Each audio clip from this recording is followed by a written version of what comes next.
What if Amazon could make a product more expensive at Walmart, without selling it there? California alleges that is exactly what happened, and the mechanism could affect what you pay almost everywhere online, even if you never shop at Amazon. One lamp was listed at Walmart for $24.99. Then Amazon allegedly pushed for the cheaper price to be corrected. Walmart's price jumped to $39. And according to newly public evidence, that was not the only product, or the only competing store. Amazon built its reputation on low prices. But California says the company sometimes protected that reputation in a way shoppers would never expect. Not by lowering Amazon's price, but by helping make the cheaper price somewhere else disappear. Amazon denies the price-fixing allegations.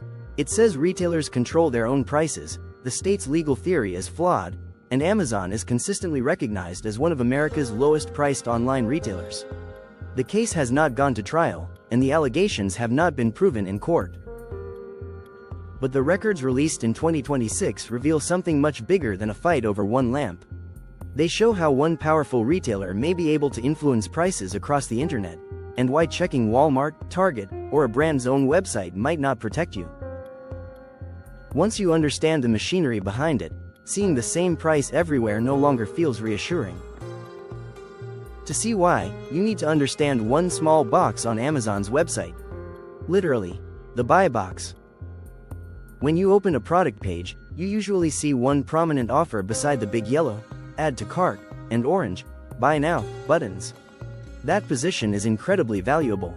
Several sellers may offer the same product, but the seller Amazon selects for that box captures most of the easy, one-click purchases.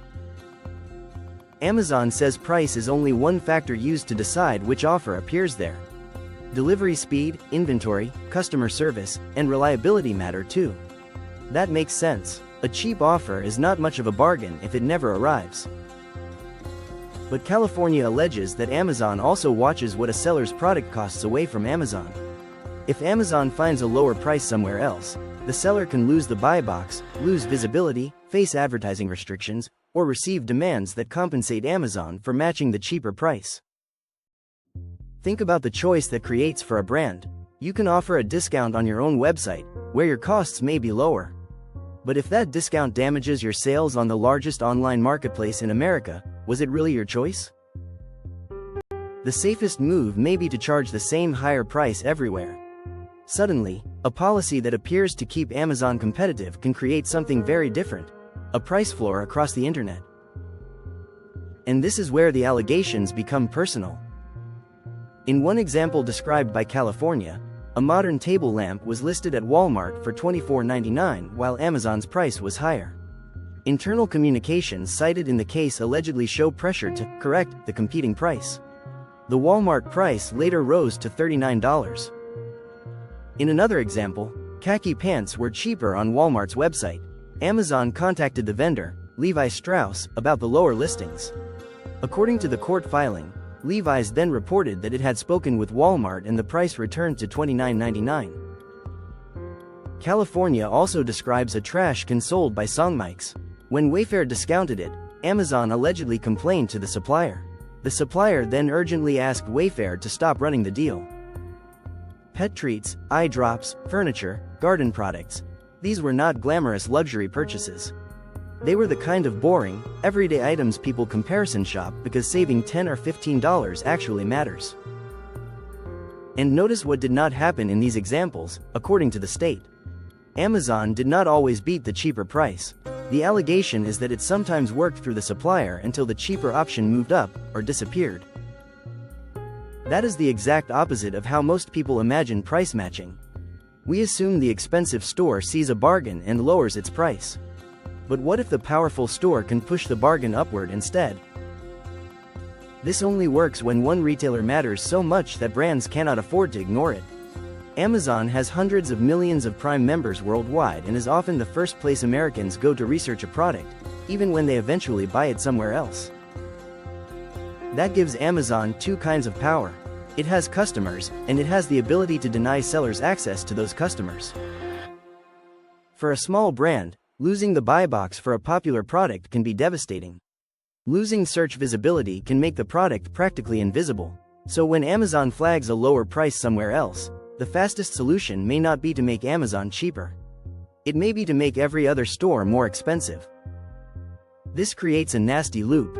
Shoppers visit Amazon because it appears to have the lowest prices. Sellers keep prices elsewhere from dropping because they fear losing access to Amazon. Then Amazon points to those matching prices as proof that it remains competitive. The customer sees consistency. What the customer cannot see is whether genuine competition produced it, or whether everyone learned not to undercut the most powerful player. California's case is not the only challenge to Amazon's pricing system. The Federal Trade Commission and a coalition of states have brought a separate antitrust lawsuit alleging that Amazon uses interconnected strategies to prevent rivals and sellers from lowering prices. That federal case introduced the public to something that sounds like a cartoon sea monster: Project Nessie. According to the FTC, Project Nessie was an Amazon pricing algorithm designed to identify products where other online stores were likely to follow an Amazon price increase. Amazon could raise its price, wait to see whether competitors' automated systems matched it, and then leave the higher price in place if they did.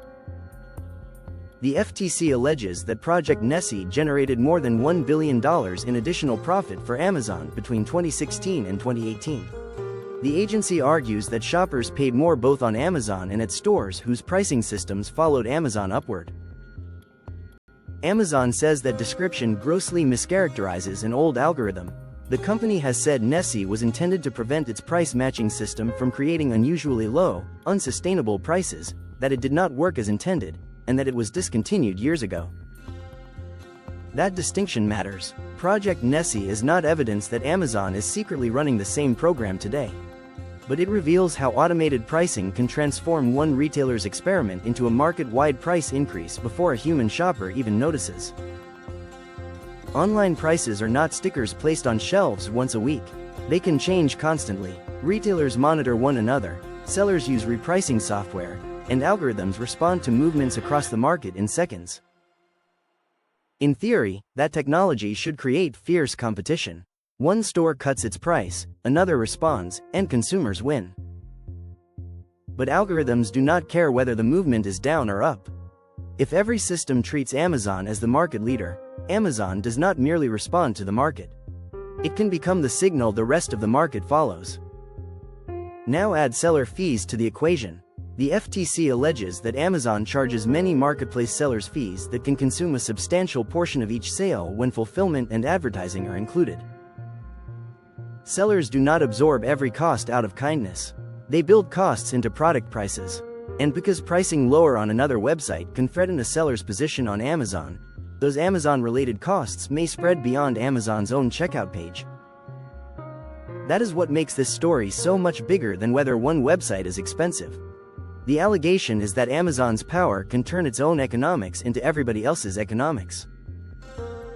You could cancel Prime, you could buy directly from a brand, you could compare Amazon, Walmart, Target, Chewy, and the manufacturer's website, and still discover the same price everywhere, not because every retailer independently reached the same number, but because discounting became too risky. To be fair, identical prices are not automatically evidence of wrongdoing. Manufacturers can suggest retail prices. Competitors watch each other. Promotions expire. Inventory changes. A suspicious-looking price move can have a completely ordinary explanation. And Amazon's argument deserves to be heard. The company says showing offers with incompetitive prices would be bad for customers. It argues that the government's preferred outcome could force Amazon to display worse deals, leading to higher prices and slower delivery. There is a legitimate consumer benefit in warning shoppers that a product is cheaper elsewhere. The real legal question is what Amazon does with that information, and whether its power is being used to compete harder or to stop anyone else from competing on price.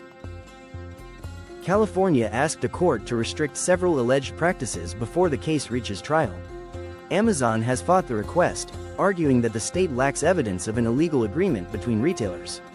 The state's case is scheduled for trial in 2027, as is the separate federal antitrust case. So there is no final verdict yet, but consumers do not need to wait for a courtroom to become smarter shoppers.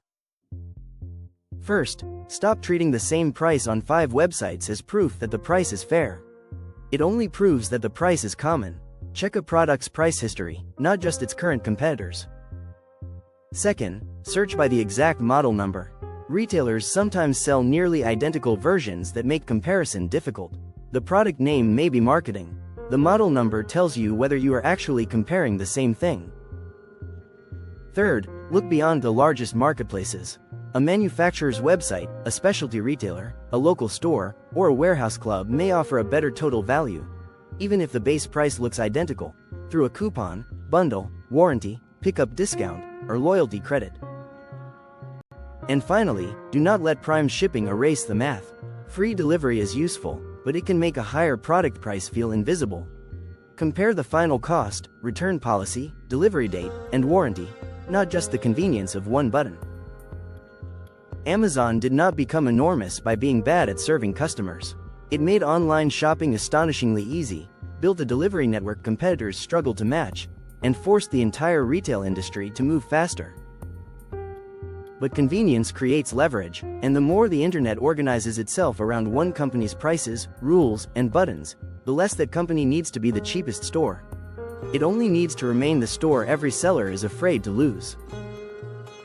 That is the fine print behind Amazon's low price image. The price you see may not stop at Amazon's border. It can shape what sellers charge on their own websites, what competitors display, and what the rest of us slowly accept as normal. So the next time Amazon, Walmart, and a brand's own store all show the exact same price, ask a different question. Did competition bring those prices together, or did the fear of one company pull them all up? If you want more stories about the companies and hidden systems quietly deciding what consumers pay, subscribe to Past the Fine Print.